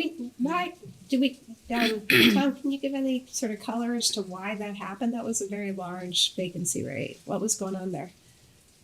It's for this current. For 24? For 24. I'm trying to think of what we had.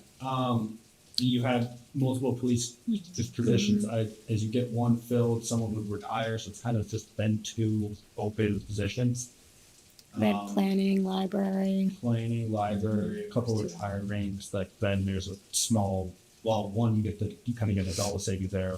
Though someone from top step higher coming in that kind of bottom third, but also there's that gap in between. We have that savings there. So I don't have off the top of my head why I do the one up. And with the new HR staffing, is the hiring progressing at a faster pace? Is that happening? Or? So it's already, they've been less than a month. But they have been doing interviews. They had one today. So I anticipate that going quicker.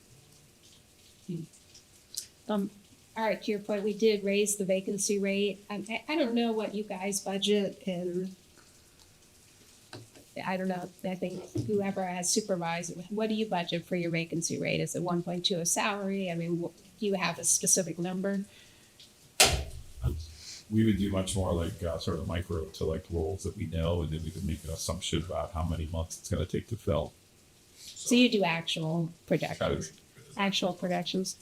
Yeah, we actually lay the calendar out and say we think that this, yeah, pick the actual date that we think somebody's going to start, or what we want to have was the vacancy filled. As opposed to like, you know, how long it might take. Right. Is that something you guys would consider doing? I think to Art's point, we're trying to get that a little bit more objectively budgeted if we can. Yeah, I mean, it is something we look at when we're putting it together. Okay, the next year, what's kind of that, who's on that verge of retirement that we can kind of maybe guess, and then going from there. There it's just, I think a lot of it, then you get from the vacancy rates, those surprise designations. Someone's been career leaving, been moving, they go to a different town, or they get promoted to a different town. So that I would say was your biggest vacancy track. And then retirements are, we've had a few in the last couple of years. So that would also explain the last one. We had a couple of retirements, long-standing people. But yeah, it's something we can look at and consider. I don't know how accurate we can be. Depends on person. Yeah, I think we have the unions on our side too, which makes it difficult. Like we've had a couple positions where we've had somebody come and we wanted them for a position and there was disagreement with the union and the employee ended up leaving, or potential employee ended up saying, no, I don't want to deal with that, and left. So then now your process starts all over again. So we're like 6-9 months in and we still don't have a person that should have taken 3 months to hire. Got it. Maybe- It's something that's worth looking at. I wouldn't want to make it overly aggressive. Yeah. Overshoot it quick, but it's probably worth looking at. What's happening in the meantime? Is there somebody getting overtime? Is there somebody working more? Like, is there a No. is that getting off? Is that Yeah, it getting depends on the offset by positions. other expenses? Mm-hmm. Yeah, so it'd be that, or but it's just the worst fun. Ideally not, but yeah, or someone just some but yeah, usually some lighting edge or overtime, and if it's that level where towards the salary employee, then so kind of less being short. You know, with police, when there were the 2 vacancies, the overtime went up. But now that those vacancies those are sort of levers of the same thing. As the vacancy is filled, that overtime should come back to. Yes, but Equilibrium. there's also that third one for them of there's the out on injury leave, or the leave. So while you might fill the 2 spots, if you have 3 or 4 people out on leave, then there's overtime needed to fill those gaps. Do we need a wellness program? That might be a spend to sell. We have, I think they have their own, yeah. And then with our union contract, there should be ways to help control that, things with that. I guess where I was going was, I mean, if we think we're going to get improvements from the vacancy rate, we might be taking something from the good when we're not thinking about how that kind of nets out. Yeah, so the positions I'm thinking of off the top of my head were the new positions, like the floater position. So everything's status quo. Everybody's just doing what they can until we get the position. The records clerk, same thing. It's just stacking up until we get the person. I think in town clerk, there was probably either some temp help or overtime during the elections. So it kind of depends on the position. And with the change in plan, I mean, I know we have to contribute normal. Are we still contributing normal costs, like employees who come in towards the OPEB? Will that come down with the new plan?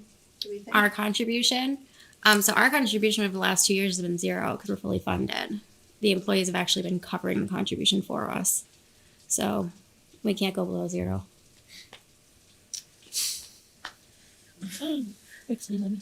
I know, that'd be nice. So when will we have that valuation report till it's open? I think they're 2 weeks out.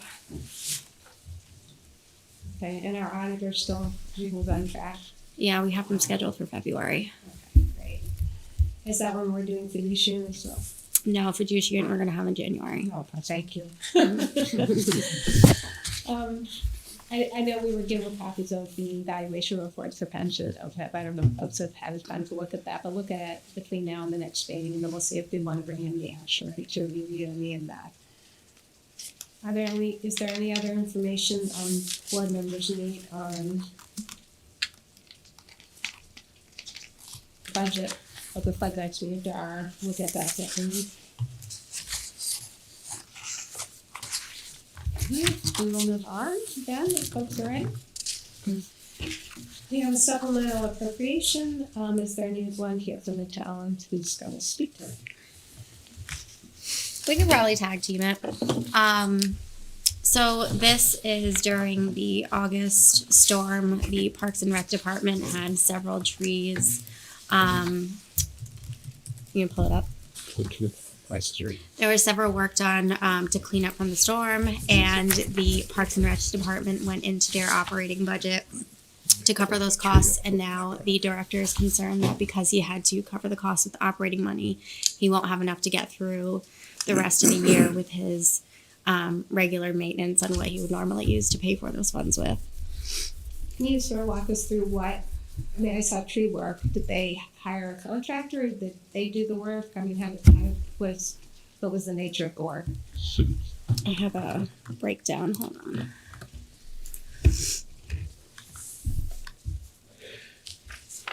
I think someone who was clearing the paths. Yeah. It becomes my speed part of it. Oh, really? And on the roads. Well, they didn't, the roads were. Public Works. That's important. Oh, I see. Yeah, this was primarily on the northern part of town on the multi-use path along the path there. What is the cost associated with that? I have it. What the count was 18,985. But there's some fencing on Breland. Oh, thank you. You know, some parts of it for about three. Yeah, but what were they paying for the tree work? Is that, I mean, All the trees. were they hiring a company to do it? I mean, I don't think I phrased it. No, I think it was an outside contractor. so why don't we just postpone this till January and look at a little more information? Yeah, so this money was spent and they're afraid that they might run out of money later. Mhm. So we might prove the supplemental, we might not have even needed it.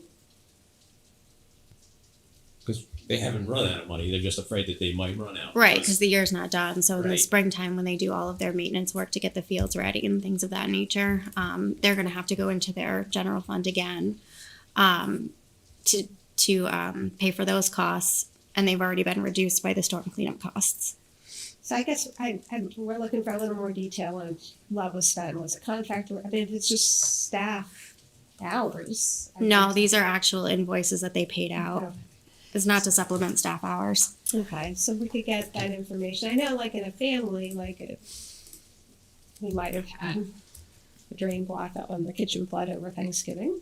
When that happens, and unexpected expense, large expense, I know most families sort of say, okay, wasn't planning on that.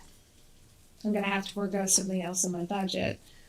Can we find, we just saw that the Board of Selectmen returned $2 million last year. Is there something within the $28 million that the public approved that doesn't, where there's gonna be savings where we can do a transfer in January as opposed to dipping into capital reserves? Yeah, so I don't know. I mean, I can ask Tom to see if he has anything. I don't think he would have made the request if he did, but we're gonna have to wait until I do my year-end projections to see if there's any possible for transfer. Department, there might be savings. Right, so we have to wait until I do my year-end projections. Can you just say, we did ask a couple questions as to why it wasn't part of the grant savings. As update the month after. I think the reason was it came in later. I think that was the. Well, we had put it through insurance too, and so we had to wait for, unfortunately, the denial on that.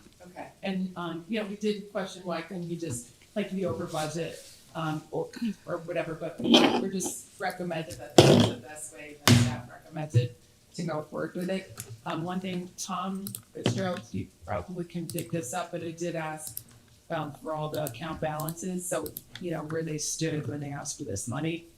Tom, you thought you have that somewhere? You sent me an email. I'm pretty sure. I'm trying to find it, but you probably want to see those numbers too. I'll tell you where those. Yeah, it's going into the spring. Explain. The one was. And one of the things, obviously, they had to clean up the storm and we'll fund it. The question is when to fund it and with which dollars.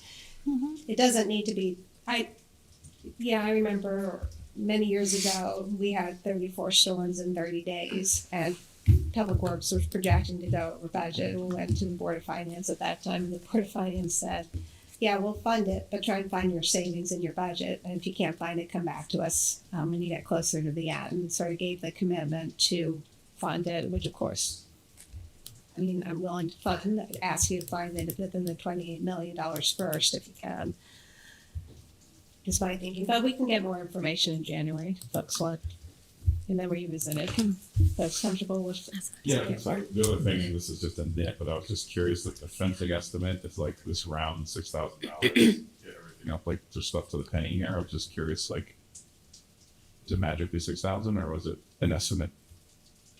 You can follow up and ask. Not a big deal. But Yeah. All right, so we'll, without objection, we'll table this to the January agenda. That's comfortable with that. No harm, no foul, and that doesn't create problems on the other side. that's the question. No, I think the squeeze becomes apparent in spring, right? Right. It's when they're opening everything up in the spring, so we do have time. Okay. Mm-hmm. Okay, so we'll do that in January, table that.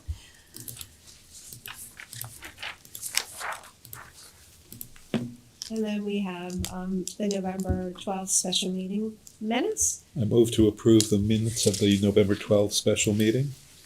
Second. Any discussion? Talk. Do you have discussion?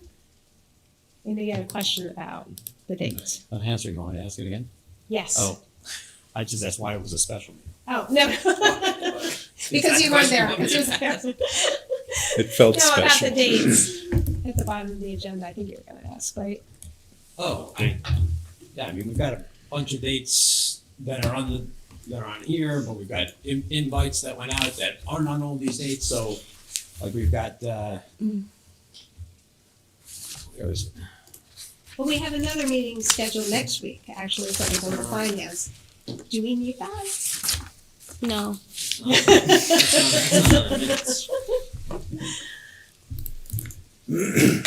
Yeah. That's not in the minutes. It's It's in the agenda, I guess. Yes. So, first question is, does anyone want the meeting next week? Are we good without it? Okay. We'll go ahead and cancel that, Amy. Have we approved the minutes? We have not. All in favor, please say aye. Aye. Okay. Good. Okay, 2 abstentions. And then, quick question, in January, we have 2 dates for meetings that went out, that Franklin put out, and, 14th and 21st. So they're technically both meetings because the 14th was approved as part of your last year meeting agenda and the 17th was approved as the 2025 meeting agenda. So you just have to cancel the 14th, the one on the 14th. So one of the things I was thinking is if the Board of Ed and the Board of Selectmen, if we have those numbers, we can do the guidance earlier. If that works for people's schedules, if we have that, because I know they're looking for our information. If we have the revenues and we have the health numbers there. I know Amy, you had anticipated from our health advisor having those numbers in January. Is that still on target? Yeah, I mean, they can get us the estimates whenever we ask for them. It's just picking that point in time that we want to use. Let's start with an estimate in January. And then we'll get an updated estimate and we'll have to make an adjustment later. Okay. Do we have the pension contributions set in stone, or those set? I think yes, except for OPEB. OPEB is still outstanding. I'm sorry, I know you said, when did she think she'd have that? 2 weeks. 2 weeks, okay. All right, is there anything else? So what did we just decide? I'm sorry. We decided that we're gonna keep both meetings. Both meetings in January. We canceled the next December meeting. We'll keep both January, we'll cancel one of them, depending on when we can get the information. And then we'll cancel the second one unless something crazy comes up. Which is the meeting we're confirmed for the, we have nothing in January we have fiducian. Fiducian's the 21st. All right, so we'll just keep it on the 21st unless they need some additional guidance prior to that. Does that make sense? Okay. All right, so we'll So keep have the the cancel 21st and 14th? cancel the 14th. We're not gonna cancel the 14th yet because we'll hear from the other boards, make sure that they don't need guidance before then. Before the 21st, you mean? What? Never mind. So there might be 2 meetings in January, quick, let's give the guidance, we have the information. And then the fiducian will be a little bit longer on that. At that point, if we could get, what is his name? Chris? Chris he offered to get us more specific guidance on what we could budget for the interest rate, and maybe we'll get that from him, and so you'll have a good number to plug that in and see where the interest investment income is. But this year we're still looking ahead on that, right? Mm-hmm. If you were to project out based on what we know right now. I don't know. I would need it in front of me, but I know what we projected compared to the CDs alone. We're already ahead, so we'll be in a good spot. Probably like 0.5%. So at least a few $100,000 at the very least. At least what? A few $100,000 over budget, I would project. Okay. Just off the top of my head. Don't look at anything off the cuff. Not a Coke and chocolate high. Exactly. Make a decision on the CDs, like rolling them at some point, or is it obvious that they're already, the rates are lower than what you can earn in SIP or whatever it is? Yeah, so the rates are going down. We did look at rolling the 3-month, but we needed it for cash flow. So actually, what we did for cash flow is pretty much right on. Okay. And then the Well, that's 6 right, month. there's really not much to roll because you sort of predicted it, and then we're probably going to go down until you get a big tax Mhm. collection. Okay. Yeah. Got it. So we're gonna get another big one in January, and then when we are up for the 6-month one, we'll look at it again to see. We'll redo our cash flow estimates to see if we can hold it a little bit longer. Okay. But if not, we'll have to cash it in. Okay. Anything else, folks need? Okay. I am allergic to those cookies, so if somebody wants to take them home, please feel free. They will just be thrown away at my house, and I'm looking at people with children, so. All right, do we have a motion to adjourn? So moved. Second. All in favor, please say aye. Aye. Aye. That's pretty close to mine. My plan was to be done by then. Amazing. Thank you guys for staying. It's kind of like, I feel like we should do a sleepover in the library, and, for the teddy bears.